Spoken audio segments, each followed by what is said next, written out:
Hi friends, நம்ம இன்றைக்கி momos sauce எப்படி செய்கிறதுன்னு பார்க்கலாம். நான் 3 தக்காளி எடுத்திருக்கேன், 7 காஞ்ச மிளகாய் எடுத்திருக்கேன், 3 பல் பூண்டு எடுத்திருக்கேன். இது நல்ல ஒரு டம்ளர் தண்ணி ஊற்றி ஒரு 10 நிமிஷம் மூடி போட்டு நல்லா வேக வச்சுக்கிறலாம். வெந்ததுக்கப்புறமா நம்ம அந்த தக்காளியோடைய தோலை உரித்து தனியாக எடுத்துக்கலாம். இப்போ நல்லா வெந்துருச்சு. தோலெல்லாம் நான் தனியாக எடுத்துடுறேன். கட் பண்ணி போடுறதுனால தோல் எடுக்கிறதுக்கு ரொம்ப ஈஸியாக இருக்கும்.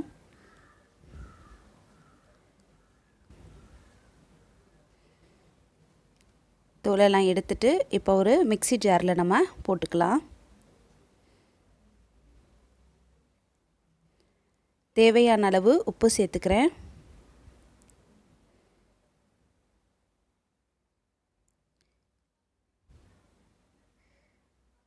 கால் ஸ்பூன் அளவுக்கு சோயா சாஸ்,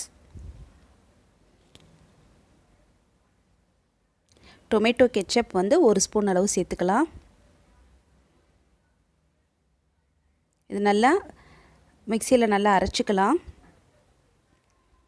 பாருங்கள், நல்ல திக்காக கலராக இருக்குது. ரொம்ப டேஸ்ட்டாக இருக்கும் ஃப்ரெண்ட்ஸ். மோமோஸ் சாஸ் ட்ரை பண்ணி பாருங்கள். இந்த வீடியோ உங்களுக்கு பிடிச்சிருந்தா லைக் பண்ணுங்கள், ஷேர் பண்ணுங்கள், சப்ஸ்கிரைப் பண்ணுங்கள்.